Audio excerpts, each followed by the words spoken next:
saya bersuka cita sekali ada di tempat ini. Ya, gereja ini termasuk gereja yang paling sering saya kunjungi ya. Luar biasa. Jadi saya mulai kenal beberapa di antara saudara.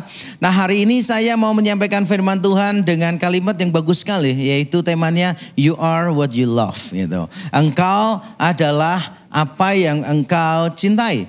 Bagaimana saudara mengidentifikasikan diri saudara, identify yourself, itu ditentukan oleh what you love the most. Saya pernah berjumpa dengan orang yang kalau pertemuan pertama dengan saya, yang diceritakan itu mesti kelihatan adalah hal-hal yang paling dia cintai. Bayangkan seandainya Anda harus berkenalan dengan orang baru, selain nama, saudara mau dikenal apanya? Selain nama. Kenalan, namanya siapa nih? Gitu kan. Oh, Lucky, namamu siapa? Lucky juga loh. Kok Lucky? Kamu Lucky apa? Wah, lu kira-kira sendiri. Gitu. Nah, kira-kira setelah nama kita mau memperkenalkan diri sebagai apa? Setelah nama. Ada beberapa orang yang bahkan Mbak Tuhan ada yang pesan begini nih sama panitianya, sama pengurus gerejanya. Nanti tolong kalau memperkenalkan saya jangan lupa ya disebut saya seorang doktor teologi. Berarti yang paling penting, yang paling dicintai orang ini apa?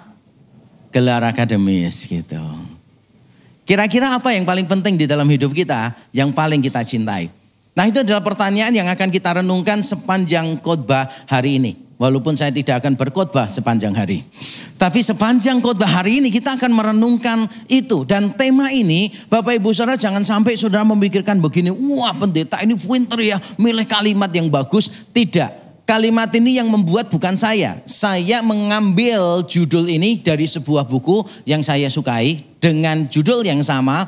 You are what you love. Karangan James K.A. Smith. Dia adalah seorang filsuf Kristen, seorang reform, tulisannya enak untuk dibaca. Enak dalam kategori filsafat ya Bapak Ibu Saudara. Nanti pada waktu membaca tetap perlu obat sakit kepala dikit-dikit lah gitu. Tapi untuk ukuran buku-buku filsafat, tulisan-tulisan James K.A. Smith cukup bagus. Terutama buku ini menurut saya cukup praktikal. Di dalam buku ini Smith memberitahu kita bahwa orang-orang reform terutama itu terlalu banyak knowledge di kepalanya dia begitu. Tapi sangat sedikit mengecek hati kita. Kita ini diajar untuk belajar. Bukan diajar untuk mencinta. Orang-orang reform itu kesehatan emosionalnya itu parah banget begitu. Karena kita ini cuma kesehatan secara intelektual. Emosi kita itu cuma kita pakai untuk marah. Itu aja. Bukan untuk yang lain gitu kan ya. Untuk melihat orang lain sesat gitu kan ya. Wah, kalau ada orang sesat jalan 2 kilo aja kita udah bisa langsung merasakan gitu. Semakin dekat berhadapan gitu kan ya. Orangnya nyapa kita, halo, kita langsung dalam nama Yesus keluar ya. Karena kita udah tahu dari halonya saja banyak kesesatan di situ kan. Kita ini terlalu banyak mengumpulkan ide-ide di kepala kita sampai kita lupa menumbuhkan hati kita, kalibrasi hati kita kepada Kristus. Nah, buku ini mengingatkan kita untuk mengecek hati kita tanpa meninggalkan akal budi kita. Dan itulah yang akan kita pelajari di dalam khotbah hari ini. Nah, saya ingin memulai khotbah hari ini dengan sebuah kutipan yang bagus sekali. Karena saya sendiri yang buat. Kutipannya adalah begini. Pergumulan eksistensial, wah keren kan kalimatnya. Pergumulan eksistensial tidak mungkin dipenuhi dengan hal-hal material. Sebaliknya, yang material hanyalah alat untuk memberi makan berhala lain yang lebih ultimat. Sekali lagi, pergumulan eksistensial tidak mungkin dipenuhi dengan hal-hal material. Sebaliknya, hal yang material hanyalah alat untuk memberi makan berhala lain yang lebih ultimat. Apa maksudnya pergumulan eksistensial? Pergumulan eksistensial itu adalah pergumulan yang sangat dalam di dalam diri kita. Dan saya tahu setiap manusia pasti punya pergumulan eksistensial yang sama. Siapa di sini yang tidak butuh penerimaan? Siapa di sini yang tidak butuh pengakuan? Siapa di sini yang tidak peduli dengan sense of significance? Hidupku gak penting ya gak apa-apa, itu doesn't matter. Kita semua pasti ingin merasa penting, signifikan. Siapa di sini yang tidak ingin merasa dimiliki dan memiliki? Semua ini saudara, the sense of belongingness, the sense of significance, security, recognition, acceptance. Ini semua adalah pergumulan-pergumulan eksistensial kita. Yang seringkali kita tidak memperhatikan itu Karena kita lebih fokus pada hal-hal yang material. Mengejar yang material, padahal sebetulnya yang material itu hanyalah hamba, alat untuk memberi makan pencarian yang lebih ultimat ini. Kalau masih bingung, saya kasih contoh. Dan contoh ini juga bagus, saudara tahu kenapa? Karena saya sendiri yang membuat. Saya biasanya memberikan contoh begini. Bayangkan saudara itu diberi dua opsi. Saudara diberi tas yang harganya 1,5 juta, 1,500 juta. Memang benar ya, ada tas yang harganya 500 juta. Bayangkan saudara diberi pilihan, dapat tas 5 juta atau 500 juta. Bayangkan aja udah cukup seneng kok saudara. Kalau saya lebih lah dari sekedar membayangkan. Pendeta, saya pernah bawa tas yang harganya ratusan juta. Bawa bukan punya. Karena dititipi orang saudara. Dan saya setelah nyerahkan ke orangnya baru dikasih tahu itu harganya ratusan juta. Untung saya tidak tahu kalau ratusan juta. Maka saya bisa tidur dengan nyenyak di pesawat saudara. Bayangkan seandainya saya tahu dari awal harganya ratusan juta. Itu kalau saya tidur gantian mata kanan sama mata kiri saudara. Kalau mau tidur gitu kan. Tegap terus gini, pegang terus gini ya kan ya. Tiap kali orang mau lewat saya kasih 5.000 pergi. Lewat pergi. Ini ratusan juta soalnya gitu kan. Nah bayangkan saudara itu diberi dua pilihan. Satu tas harga 5 juta, satu 500 juta. Tapi ada syaratnya. Yang 5 juta ini terserah saudara. Mau dipakai apa terserah, it's all up to you. Tapi yang 500 juta ada 3 syarat. Satu tidak boleh dijual, 2 tidak boleh dipakai pada saat ada orang lain, ketiga tidak boleh ada orang lain yang tahu. Loh, sudah nangkep semua ya sekarang ya. Percuma saya tanya milih yang mana kan. Saudara kalau ditanya milih yang mana, pasti milih yang 5 juta. Kenapa saudara milih 5 juta? Karena nggak mungkin bisa beli yang 500 juta kan? Bukan. Saya yakin bukan itu alasan saudara. Tapi saudara ngerti bahwa sebetulnya barang yang mahal itu hanyalah alat untuk mencapai sesuatu yang lebih eksistensial. Yang kita anggap lebih ultimat. Yaitu apa? Dengan berpakaian yang mahal kita merasa lebih dihormati orang. Berarti penerimaan, pengakuan orang. Itu kita anggap lebih penting sehingga kita rela keluarkan duit yang mahal hanya untuk mendapatkan penerimaan, mendapatkan pengakuan. Berapa waktu yang lalu saya mau pulang ke tempat saya di kota Semarang, jemaat itu ada yang tawarkan, Pak mau saya pinjamin Alphard kah? Mobil Alphard supaya enak, nyaman. Wah jangan, nanti kalau saya dipinjamin Alphard, rencana saya liburan bisa berubah. Saya bisa datangi mantan-mantan saya gitu. Berhenti di depan rumah mereka. Begitu dia keluar saya buka jendela dan saya ngomong nyesel toh. Terus saya pergi ke rumah mantan yang lain kan. Buka nyesel toh. Gitu, sama. Sadar gak sih bahwa sebetulnya orang rela bayar harga yang mahal luar biasa hanya untuk sesuatu yang dia anggap lebih ultimat. Bayangkan sekarang saudara punya uang yang tidak terbatas. Bayangkan ya, sekali lagi bayangkan aja udah cukup senang. Bayangkan saudara punya uang yang tidak terbatas. Kira-kira saudara akan menghabiskan itu untuk beli apa? Dan mengapa? Beli itu. Wah suami-suami di sini konsentrasi hari Bapak. Saya mau coba tebak ya. Wah kalau bapak-bapak ini sayang sama istri. Saya sudah ngerti nih. Apa yang akan diberikan? Akan memberikan liburan untuk istri. 10 tahun berturut-turut sendirian. Di pulau yang paling eksotik ya kan. Bapak-bapak mesti gitu ya. Tapi sendirian ya. Itu pengusiran tapi berkelas ya. Kita kira-kira kalau punya duit banyak harus menghabiskan uang ini. Kita mau pakai untuk apa sih? Pertanyaan penting. Apapun yang kita keluarkan dengan jumlah yang begitu besar, itu akan menunjukkan what we love. Sebab kalau kita tidak menyukai itu, tidak mungkin kita akan membeli itu. Setuju? Saya penyuka buku. Di rumah saya ada perpustakaan. Beberapa buku saya, walaupun cuma tipis begini, harga sampai $250 pernah saya beli. Buku $250, saya buka gini sakit hati. Tipis begini. Tapi susah didapat itu. Itu tampaknya yang paling mahal dalam satu buku. Tapi saya punya beberapa volumes. 10 volumes. Masing-masing volume begini. Saudara punya aja kelihatan pinter.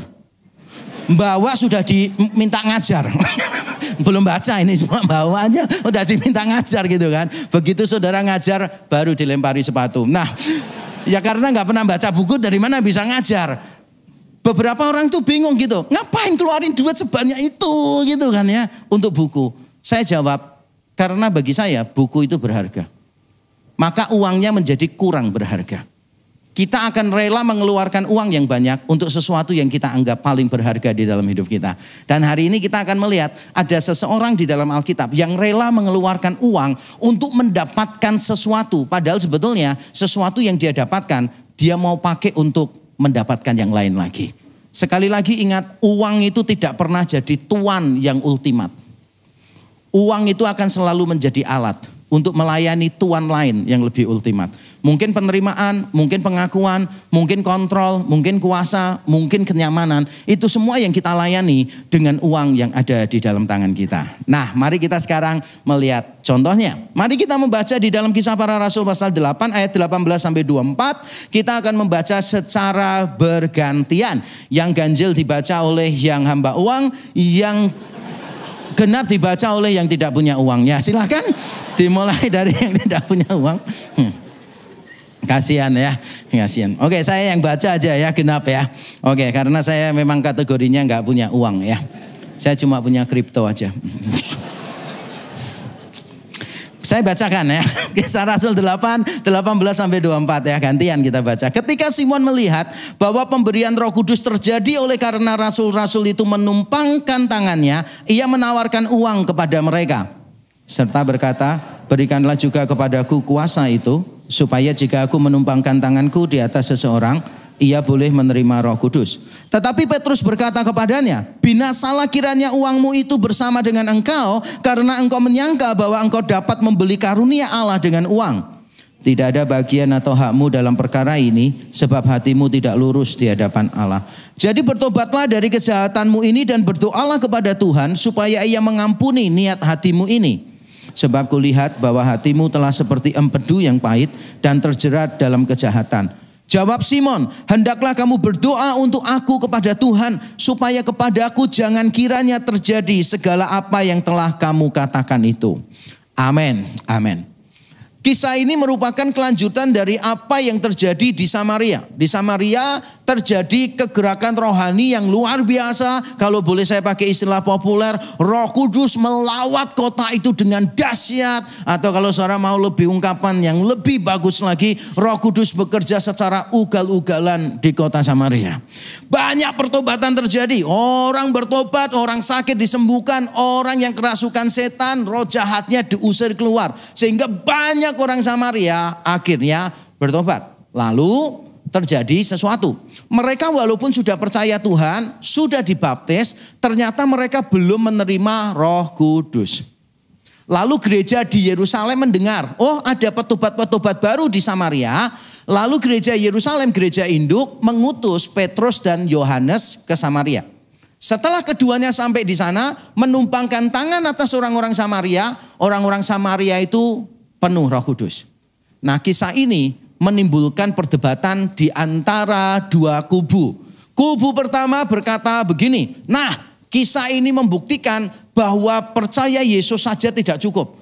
Roh Kudus melahirbarukan kita itu pertama. Tapi kita semua juga perlu pengalaman kedua, yaitu penuh dengan Roh Kudus. Buktinya apa? Ini orang-orang Samaria sudah percaya, sudah dibaptis, tapi mereka ini belum penuh Roh Kudus. Maka setiap orang Kristen perlu pengalaman kedua dipenuhi Roh Kudus. Tapi ada sisi lain, orang Kristen yang berkata begini, salah konsepmu itu. Pada waktu orang bertobat itu dilahirkan baru oleh Roh Kudus. Berarti dia sudah penuh oleh Roh Kudus. Jadi kita tidak perlu pengalaman kedua penuh dengan Roh Kudus. Dua pihak saling bertengkar. Menurut saya dua pihak ini sama-sama keliru. Kenapa sama-sama keliru? Karena melihatnya yang satu dari pengalaman, yang satu dari doktrin. Mereka lupa mempertimbangkan Kisah Para Rasul sebagai sebuah kitab yang unik. Kalau kita membaca Kisah Para Rasul, maafkan dulu ya, saya disclaimer dulu. Penjelasan yang di awal ini sedikit teoritis, tapi akan membantu supaya kita tidak bingung dengan isu yang tadi. Nah, kalau kita membaca Kisah Para Rasul, kita akan tahu Bapak Ibu Saudara bahwa ayat utamanya itu ada di pasal 1 ayat 8. Kamu akan menerima kuasa kalau Roh Kudus turun ke atas kamu. Dan kamu akan menjadi saksiku dari Yerusalem, Yudea, Samaria sampai ujung bumi. Yerusalem itu penting di dalam kitab Kisah Para Rasul. Bahkan di dalam kitabnya Lukas, Yerusalem penting. Nanti pulang rumah atau selesai ibadah dicek ya. Injil Lukas dimulai dengan Yerusalem. Yaitu Sakaria mempersembahkan korban di Bait Allah. Injil Lukas diakhiri dengan Yerusalem, yaitu orang-orang yang percaya kepada Kristus setelah melihat Yesus naik ke surga, mereka balik ke Bait Allah setiap hari memuji Allah di sana. Bait Allah ada di Yerusalem. Dan Kisah Para Rasul dimulai dengan Yerusalem. Murid-murid di Yerusalem menerima janji mereka penuh Roh Kudus pada hari Pentakosta. Nah, apa hubungannya dengan peristiwa orang-orang di Samaria ini? Nah, peristiwanya itu bisa diterangkan begini.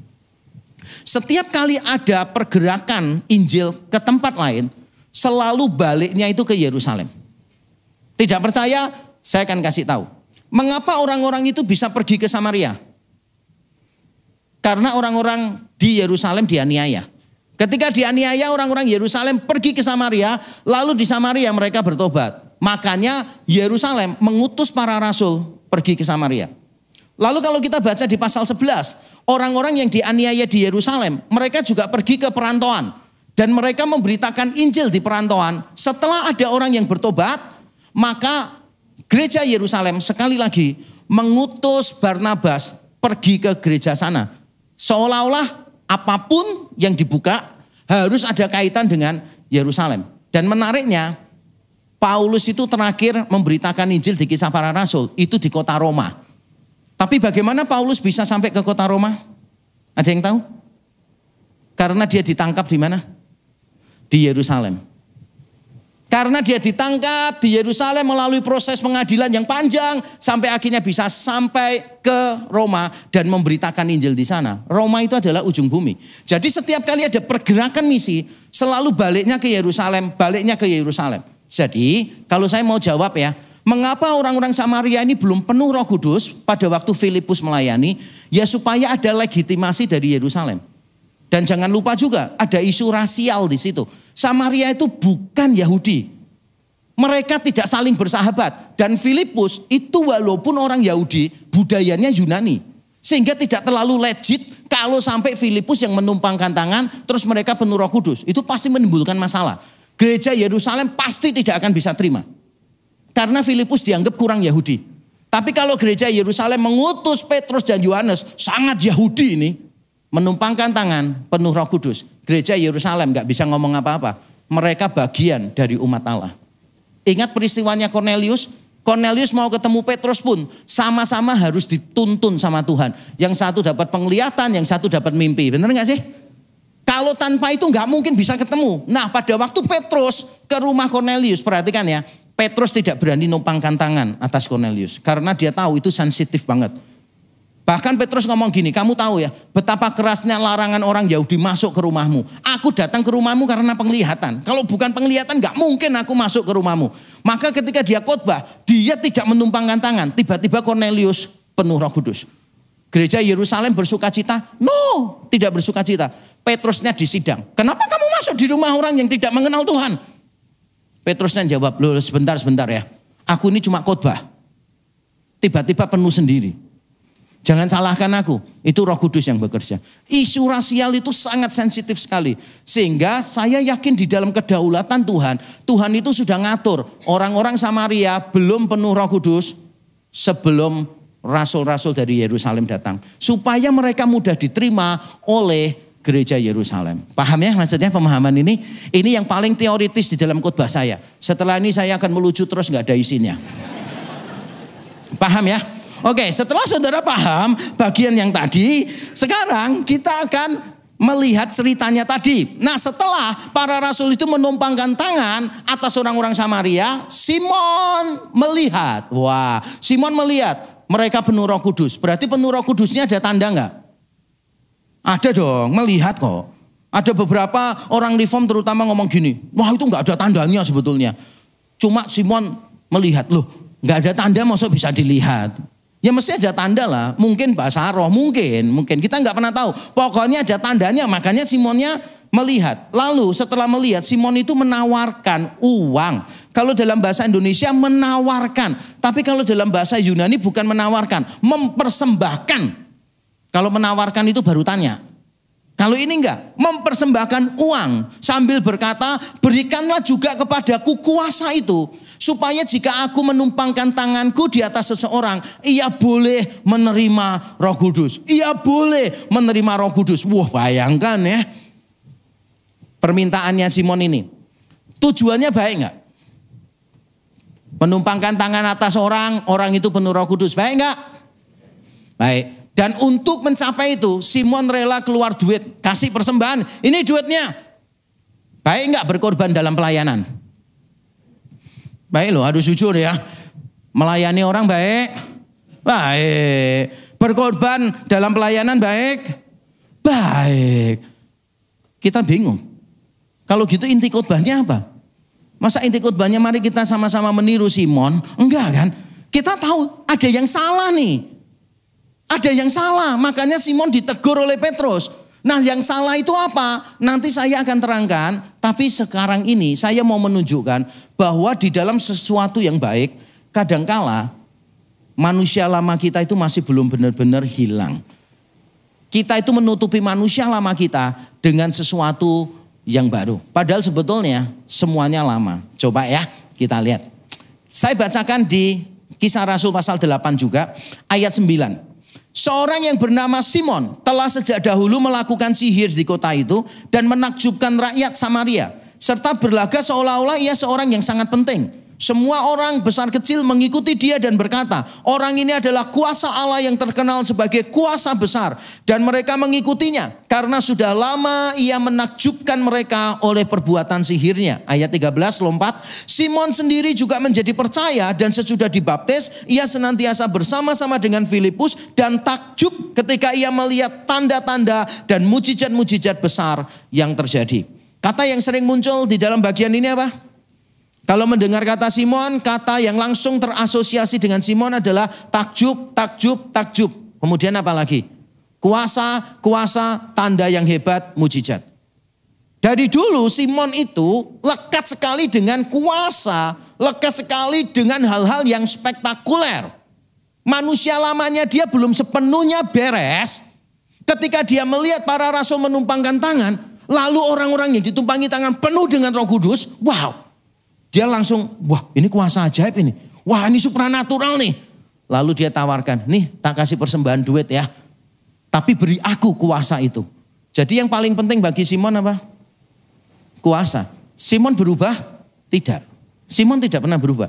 Dari dulu namanya Simon, dia akan identify himself itu dengan kuasa, dengan hal-hal yang menakjubkan, dengan hal-hal yang kelihatannya spektakuler. Itu Simon. Setelah dia mengikuti kekristenan, ya tetap aja manusia lamanya tidak hilang. Bukankah ada banyak orang Kristen yang seperti itu? Kelihatannya Kristen, kelihatannya beribadah, tapi manusia lamanya ngikut terus. Bahkan ini yang lebih buruk ya sebetulnya. Kita itu memanfaatkan kekristenan untuk menumbuhkan manusia lama kita. Atau dalam kalimat yang lebih bagus, kalimatnya begini nih. Tanpa transformasi radikal itu radix, akar bahasa Latinnya. Tanpa transformasi radikal sampai ke akar, gereja hanya akan melahirkan orang-orang Kristen yang tambal sulam dan sekadar ingin memperalat Tuhan. Saya baca lagi karena kalimat ini penting sekali. Tanpa transformasi radikal sampai ke akar, gereja hanya akan melahirkan orang-orang Kristen yang tambal sulam dan sekadar ingin memperalat Tuhan. Maksudnya apa nih tambal sulam memperalat Tuhan? Saya kasih contoh aja supaya jelas ya. Bayangkan ada orang yang berhalanya itu pengakuan. Lalu dia berusaha sekaya mungkin untuk membuktikan bahwa dia itu berhasil. Atau berhalanya dia penerimaan dan dia itu ingin bisa diterima di komunitas yang high end gitu loh saudara. Kan gak lucu kalau saudara kumpul gitu kan ya. Apalagi mamut-mamut macan-macan gitu kan. Mama muda, mama cantik gitu kan ya. Wah kumpul sama sesamanya ngafe gitu kan. Padahal pesennya cuma teh yang bisa isi ulang berkali-kali. Nah, tapi ngafenya di situ lama kan. Gak lucu kan ya. Kalau teman-teman kita itu kan wah tasnya semuanya itu LV gitu kan ya. Wah, kita GC, Gibeon Church. Itu souvenir soalnya acara gatheringnya Gibeon gitu kan ya. Enggak lucu lah, enggak lucu ya kan. Lalu kepengen diterima, makanya milih level hidupnya yang tinggi, pakai barang-barang gitu. Atau ada orang yang berhalanya itu kuasa, maka dia kepengen cari duit yang banyak supaya apa? Dengan duit dia pegang kuasa. Suatu ketika nih bisnisnya ini gagal. Datanglah dia ke gereja. Pada waktu dia datang ke gereja dengan kegagalannya, wah hatinya hancur. Pendetanya khotbah gini, saudara, walaupun saudara sedang terpuruk saat ini, saudara, Allah bisa memulihkan saudara. Saya mendoakan saudara, saudara akan terus naik dan saudara akan lupa turun. Bayangkan seandainya pendetanya itu khotbahnya begitu, saudara. Berarti yang dilakukan gereja apa? Dengar saya baik-baik ya. Gereja telah menjadi kuil penyembahan berhala. Gereja telah menjadi kuil penyembahan berhala. Karena orang-orang ini berhalanya adalah penerimaan, pengakuan, kuasa, kenyamanan. Dan mereka mau memberi makan berhala itu pakai uang. Dan ketika mereka nggak punya uang, di gereja didoakan supaya punya uang. Sekarang saudara paham mengapa banyak gereja melakukan tambal sulam? Gak punya duit, didoakan supaya punya duit. Akar persoalannya apa? Kalau akar persoalannya berhala, jangan ditambah duit. Itu berarti memberi makan berhala. Dan yang lebih parah, coba renungkan sebentar ya. Seringkali orang Kristen memanfaatkan Tuhan untuk memberi makan berhalanya dia. Kalau saudara mau tahu betapa bodoh dan kurang ajarnya ini, itu sama saja dengan kalau ada seorang laki-laki mau pergi bersama selingkuhannya dan dia minta uang dari istrinya plus dia ngomong doakan aku supaya selamat di perjalanan gitu. Ngerti gak sih? Kurang ajar toh, bodoh kan? Tapi bukankah kita sebagai orang Kristen seringkali begitu? Berhalanya pengakuan nih. Wah kita gak mau gagal, mau tunjukin ke semua orang bahwa semua orang ini keliru. Saya ini bisa, saya itu hebat gitu kan. Terus doa, Tuhan berkati apapun yang aku lakukan. Datang ke pendeta, Pak tolong doakan Pak supaya saya berhasil mencapai ini. Langsung sama pendetanya didoain begitu kan ya. Engkau akan menjadi kepala dan bukan ekor. Sebelum doakan orang tanya dulu berhalanya apa bro. Pokoknya main doa aja gitu kan. Apalagi kalau di dalam gereja-gereja tertentu kalau sudah doa, pakai intonasi tertentu, pakai digoyang-goyang dikit gitu kan ya. Wah itu kayak surga turun gitu kan ya. Surga turun gitu kan ya. Tapi Tuhannya muntah-muntah tuh di luaran situ. Dan itulah kita. Saya dulu masih ingat pada waktu saya muda, saudara. Saya itu sering ikut retreat nasional gitu. Saya dari Semarang ikut retreat nasionalnya di Surabaya gitu. Karena saya berasal dari satu gereja yang pusatnya di Surabaya begitu. Lalu pada waktu retreat itu 5 hari banyak berdoanya. Percayalah, berdoa terus. Dan ada kebiasaan di gereja kami kalau sudah dirasa penuh Roh Kudus itu diberi tali putih. Yang tahu tradisi ini berarti kita satu gereja. Karena saya belum lihat gereja yang lain punya tradisi ini ya. Jadi setelah dirasa penuh Roh Kudus oleh hamba Tuhan itu ditali gitu. Nah saya itu sering usil saudara. Jadi saya sering usil. Saya ini kan kalau doa gampang tidur gitu. Terus saya ini bosenan juga orangnya. Terus saya bangun gitu kan. Saya lihat teman saya sudah diikat tapi dia ketiduran. Terus saya lepas talinya. Terus teman saya yang tidur gitu ngorong-ngorong, saya ikat gitu. Terus waktu di kamar bingung mereka diskusi. Roh Kudus itu kalau penuh bisa bocor enggak ya? Kenapa kamu tanya gitu? Tadi aku sudah penuh diikat. Terus aku ketiduran, dilepas lagi ikatannya, bocor lagi gitu kan. Terus yang satu bilang, aku malah lebih bingung, aku dari awal sudah tidur. Penuh Roh Kudus aku tiba-tiba diikat gitu. Terus ada teman saya itu tidur gitu, saya datangi dari belakang gitu kan. Saya datangi dari belakang, saya topang tangannya gitu. Dan saya goyang-goyang gini, saya ngomong, haleluya, haleluya. Itu teman saya yang dari tidur bisa langsung, haleluya, haleluya. Terus saya gini, haleluya, haleluya. Wah tambah semakin keras gitu. Setelah itu saya pukul kepalanya. Usil ya saya ya. Itulah sebabnya mengapa saya jadi pendeta. Supaya saya bisa paham, banyak jemaat yang usil. Sehingga saya tidak tertipu oleh keusilan jemaat-jemaat saya. Simon itu kelihatannya sudah bertobat, tapi tidak. Dia hanya memenuhi manusia lamanya dia.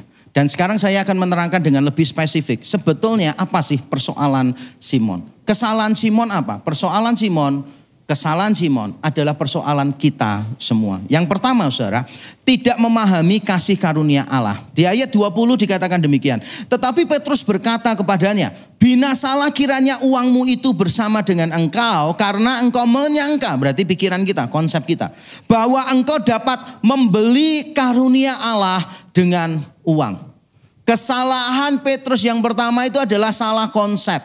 Makanya teologi itu penting. Teologi itu bukan cuma informasi. Teologi itu menjadi perspektif.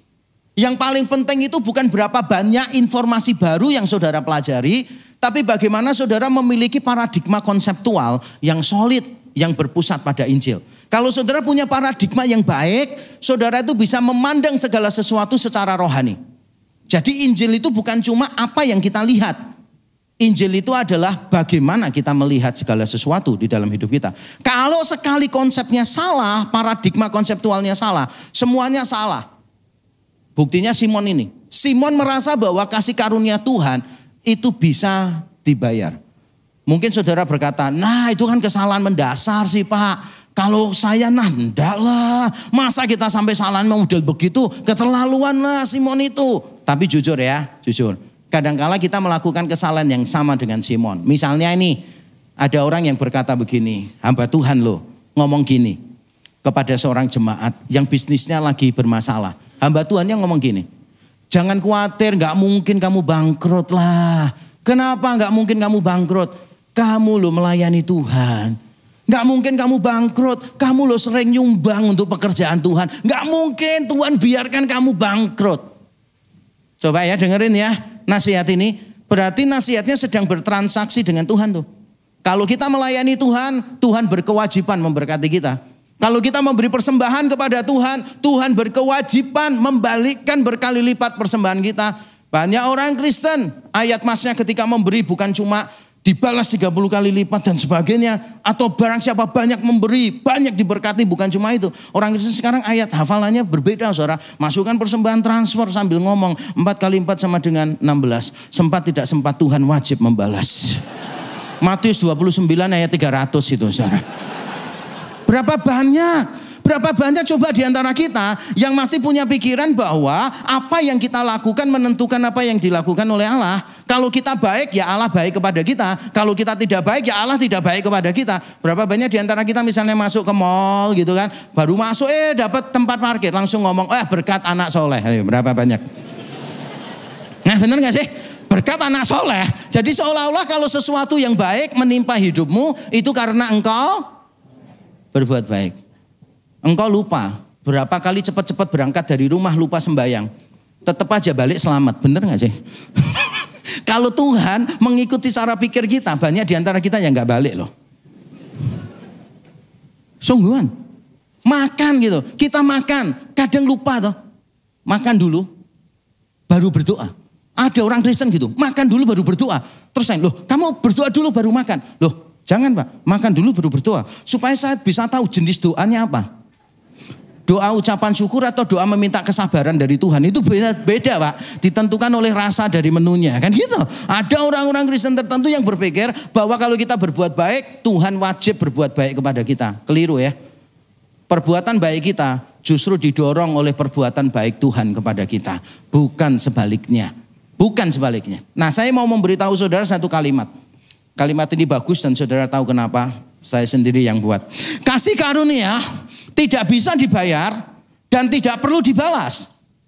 Tuhan itu sedang membangun relasi, bukan melakukan transaksi. Sekali lagi ya, kasih karunia tidak bisa dibayar dan tidak perlu dibalas. Tuhan sedang membangun relasi, bukan melakukan transaksi.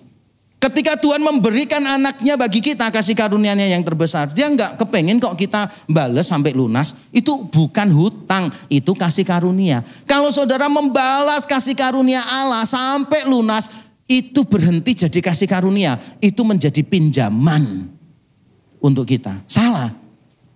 Tahu nggak kita sih? Ketika banyak orang Kristen menyanyikan lagu, dengan apa kan ku balas? Di surga malaikat langsung jawab, kamu tak perlu membalas gitu.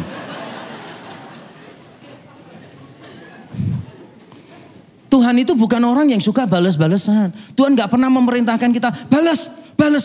Tuhan bukan tukang parkir. Tuhan memberikannya tulus kok, karena dia mengasihi kita, setuju? Ketika kita memberikan sesuatu untuk Tuhan, itu karena kita mengucap syukur. Karena kita digerakkan oleh kasih-Nya, bukan karena kita sedang melakukan transaksi dengan Tuhan. Tapi kalau saudara tidak paham kasih karunia, maka saudara itu akan selalu mengejar apa yang ditawarkan oleh dunia. Kalau saudara tidak pernah memahami kecukupan kasih karunia, saudara akan selalu mengejar apa yang ditawarkan oleh dunia. Kita tidak akan mengejar apa yang ditawarkan oleh dunia apabila kita menyadari sekaligus mengalami bahwa Kristus adalah kasih karunia Allah terbesar bagi kita. Kristus adalah kasih karunia Allah terbesar bagi kita karena menyelesaikan persoalan kita yang terbesar, yaitu dosa. Karena mengalahkan ketakutan kita yang terbesar, yaitu kematian. Jadi kasih karunia Allah yang terbesar, pemberian Allah yang terbesar itu adalah anaknya sendiri. Kristus diberikan kepada kita. Tapi kita seringkali merasa bahwa pemberian ini tidak pernah cukup bagi kita. Sehingga kita doanya begini, Tuhan kalau Engkau benar-benar mengasihi aku, berkati bisnisku.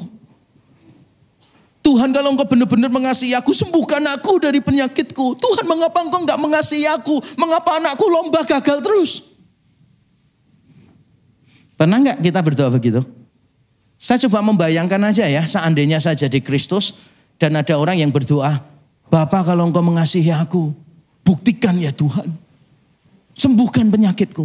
Kalau saya jadi Kristus ya, saya datangi yang berdoa lengkap dengan salib yang saya bawa.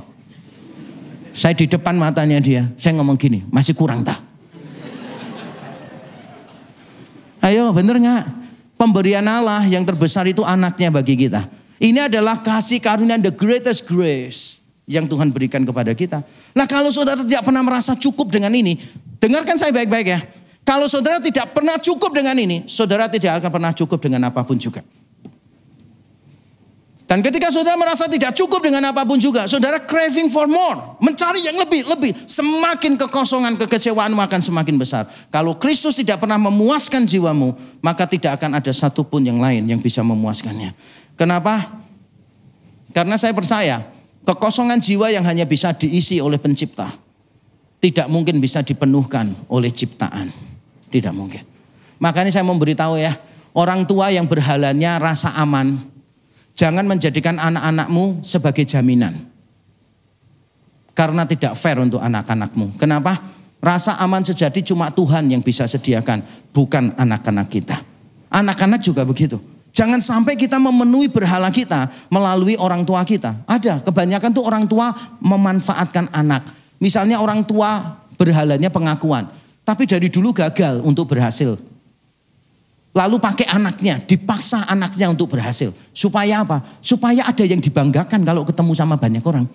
Ngomongnya gini, mama papa bodoh gak apa-apa. Sambil nangis, yang penting kamu jangan dihina orang ya nak ya. Kelihatannya sayang ya. Tapi sebetulnya kita sedang memperalat anak kita untuk memenuhi berhala pengakuan yang ada di dalam diri kita. No, never do that. Tugas orang tua mengasihi anak, bukan memanipulasi anak. Ada beberapa anak itu secara akademis kurang pintar memang. Tapi orang tuanya mungkin pintar secara akademis. Orang tuanya nuntut anaknya seperti dia. Atau mungkin orang tuanya gak pintar, anaknya juga gak pintar. Tapi orang tuanya pernah sakit gara-gara diomongin bodoh terus. Lalu dia manfaatkan anaknya untuk membuktikan bahwa dia sebetulnya punya prestasi. Yaitu apa? Memiliki anak yang berhasil. Berapa banyak orang tua yang memanfaatkan anaknya? Jangan. Itu tidak adil. That's not fair. Karena kekosongan jiwa yang hanya bisa diisi oleh pencipta, tidak mungkin bisa dipuaskan oleh ciptaan. Kesalahan Simon yang kedua apa sih?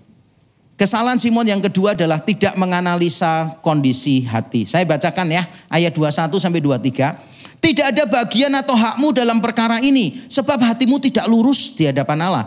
Jadi bertobatlah dari kejahatanmu ini, berdoa kepada Tuhan supaya Ia mengampuni niat hatimu. Ada hati lagi di situ. Sebab kulihat bahwa hatimu telah seperti empedu yang pahit dan terjerat dalam kejahatan. Salah konsep cuma dibahas 1 ayat. Salah hati dibahasnya 3 ayat. Dan ditekankan lagi. Niat hatimu tidak lurus. Hatimu itu pahit seperti empedu. Saya ketika membaca saya bertanya-tanya. Ini hatinya Simon atau masa lalu saya? Kok pahit ini? Hatinya yang disorot. Simon itu tidak sadar dengan hatinya dia. Hatinya dia dari dulu itu menginginkan kuasa. Kelihatan hebat di mata orang. Orang-orang mengikuti dia. Dia menikmati itu pengakuan, kuasa. Itu yang dicari oleh Simon. Pada waktu rame-rame nih di Samaria ada kegerakan rohani. Simon berpikir, wah ini cara baru nih untuk memenuhi kebutuhan yang lama. Daripada semedi, daripada pelihara benda-benda pusaka mungkin. Lebih baik ikut Tuhan saja. Bukankah banyak orang Kristen yang menganggap ke gereja itu sama persis dengan ke Gunung Kawi. Ke gereja hanya untuk tambah kaya. Karena mereka mikir, mungkin ke gereja lebih dekat lokasinya. Bisa ngasih, bisa nggak ngasih, apalagi kalau transfer. Kalau ke tempat lain harus kasih, pergi harus jauh, ada syaratnya macam-macam. Ke gereja lebih gampang untuk jadi kaya. Banyak orang Kristen konsepnya seperti itu, tapi memanfaatkan hal-hal yang rohani hanya untuk memuaskan hawa nafsu yang duniawi. Atau dalam kalimat saya begini, kelicikan hati paling terlihat pada saat kita memperalat sesuatu yang baik untuk maksud yang jahat. Kita menutupi hawa nafsu duniawi dengan slogan dan aktivitas yang rohani. Saya baca sekali lagi. Kelicikan hati paling terlihat pada saat kita memperalat sesuatu yang baik untuk maksud yang jahat. Kita menutupi hawa nafsu duniawi dengan slogan dan aktivitas yang rohani. Saya kasih contoh lah misalnya. Ada seorang ibu itu yang tiap hari ke gereja pelayanan terus. Sampai bingung saya. Kok nggak sungkan sama pendetanya? Pendetanya aja Senin libur ya kan. Ini kenapa nggak ada liburnya orang ini gitu kan. Ternyata setelah bincang-bincang jawabannya gini. Sebab di gereja saya merasakan damai Pak. Kalau di rumah mesti bertengkar sama suami. Capek saya Pak. Lebih baik di gereja bisa nangis-nangis. Di rumah nangis dimarahin sama suami. Suami juga gitu. Rajin ke gereja jadi ketua komisi apa. Wah Bapak kok rajin pelayanan. Iya enak. Kalau di gereja ini saya ngomong A semua nurut. Di rumah saya ngomong A, istri saya B sampai Z. Dan saya yang harus nurut dia. Ada berapa banyak di antara kita yang menggunakan pelayanan untuk memuaskan hawa nafsu kita. Pelayanan bukan memberi diri, tapi aktualisasi diri. Pelayanan saudara jadikan sarana untuk mengaktualisasikan diri dan bukan untuk memberi diri bagi orang lain. Ada berapa banyak di antara kita yang memakai slogan-slogan rohani hanya untuk memuaskan keinginan kita yang duniawi. Saya kasih contoh diri saya sendiri. Kalau jemaat saya sudah tahu karena saya sering kali cerita. Berhala saya adalah pengakuan. Dulu saya miskin sering dihina. Wong kere, anak bajingan, saya dari keluarga broken home. Saya pokoknya dihina orang, diomongin gak mungkin bisa selesai SMP lah, apa segala macam begitu. Saya ingin membungkam semua mulut orang-orang kayak begini. Makanya di dalam hidup saya coret gagal, menyerah, kalah, takut, saya coret semua. Karena saya mau membuktikan diri bahwa saya tidak selemah yang diomong orang itu. Saya bisa lebih baik dari orang-orang ini. Ada berhala pengakuan yang saya tidak sadari. Ketika saya pelayanan awal-awal, saya tidak menyadari berhala itu. Maka orang melihat saya mungkin akan kagum dengan saya. Saya jadi hamba Tuhan yang berdedikasi. Berkorban dalam pelayanan dalam tanda kutip itu sudah biasa bagi saya. Saya tidak mendapat apa-apa dalam pelayanan, malah keluar untuk pelayanan. Itu sudah biasa bagi saya. Tapi saudara jangan berpikir saya mengasihi Tuhan. No. Saya melakukan semuanya karena saya tidak mau gagal. Saya harus berhasil dalam pelayanan. Dan saya tahu untuk berhasil harus kerja keras, harus berkorban, harus ini itu. Harus mau susah di dalam pelayanan supaya berhasil. Banyak orang mungkin dulu berpikir, wah ini hamba Tuhan ini enak nih. Beli satu dapat semua gitu kan. Kurang apa, nyetir ya bisa, main musik ya bisa, bersihkan ngepel saya cukup bagus itu. Walaupun gak rajin, tapi saya kalau sekali ngepel cepat kering gitu. Jadi saya menganggap diri saya itu cukup ahli dalam mengepel, saudara. Saudara mau apa? Betulkan pintu rusak gitu kan ya. Betulkan toilet yang gak bisa di flush gitu. Saya lakukan semua. Mungkin orang berkata, wow rendah hati ya, semua dilakukan. No. Semua saya lakukan untuk memastikan bahwa saya berhasil. Semua yang saya lakukan untuk memberi makan berhala pengakuan di dalam diri saya. Tapi saya selalu menutupinya dengan slogan yang rohani. Untuk Tuhan itu jangan setengah-setengah. Untuk Tuhan itu harus berkorban mati-matian. Bener gak sih? Tapi gak ada Injilnya di situ. Baru sekarang saya berubah banyak. 10 tahun terakhir menjadi proses pergumulan yang tidak mudah untuk saya. Saya sekarang berani berkata, kita harus berani melayani mati-matian untuk Tuhan yang sudah mati beneran bagi kita. Selalu mengaitkannya dengan Injil. Saya bekerja keras karena kasih karunia Allah yang bekerja di dalam hidup saya. Saya memberi diri kepada orang lain karena saya tahu Kristus lebih dulu memberi dirinya kepada saya. Keberhasilan, kegagalan tidak lagi menjadi perhitungan bagi saya. Saya menjadi orang yang mudah menerima kegagalan. Saya menjadi orang yang mudah tidak sombong ketika mencapai keberhasilan. Tapi itu proses yang panjang bersama dengan Injil. Tapi yang saya mau sampaikan ini intinya cuma satu sebetulnya. Kita kadang-kala memakai slogan aktivitas rohani untuk menutupi hawa nafsu kita yang duniawi. Dan kita perlu bertobat. Dan kalau saudara mau tahu bertobat itu apa? Ini dia konsepnya. Di ayat 22 dikatakan, jadi bertobatlah dari kejahatanmu ini. Dan berdoalah kepada Tuhan supaya ia mengampuni niat hatimu ini. Ada pengampunan, pertobatan dan persandaran. Doa kepada Tuhan. Kalau saya boleh katakan begini. Pengampunan tidak terpisahkan dari pertobatan. Demikian pula pertobatan tidak terpisahkan dari persandaran pada kasih karunia Tuhan. 3 hal ini harus ada. Persandaran pada kasih karunia Tuhan, pengampunan, dan kita juga pengampunan, pertobatan, persandaran pada kasih karunia Tuhan. Saya akan memperjelas dengan satu kalimat ya. Pengampunan yang dipisahkan dari pertobatan akan melahirkan anugerah yang murahan. Ini istilah saya pinjam dari Dietrich Bonhoeffer, cheap grace.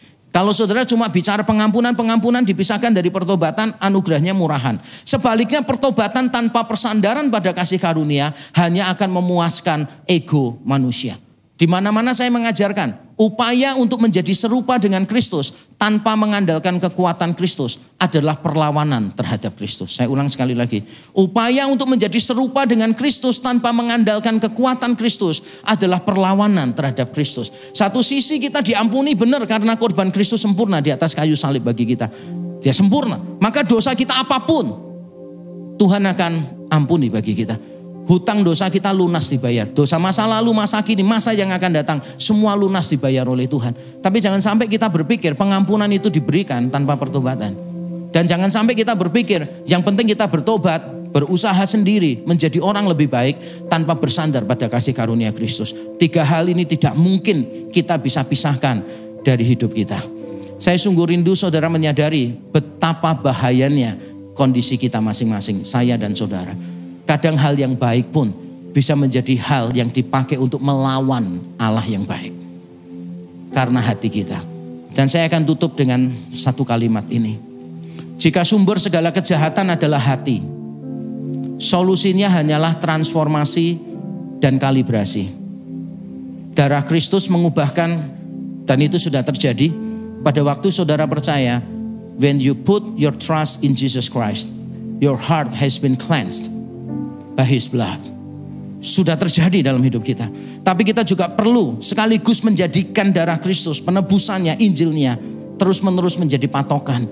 Setiap hari bangun, kalibrasi hatimu kepada Kristus. Minta Roh Kudus menguji hatimu.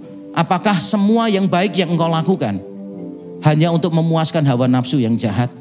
Ataukah engkau melakukan semua yang baik untuk Allah yang sudah lebih dulu berbuat baik kepada saudara? Hati-hatilah dengan hati. Itulah pesan di dalam khotbah ini untuk saudara. Hati-hatilah dengan hati. Dan mari kita berdoa.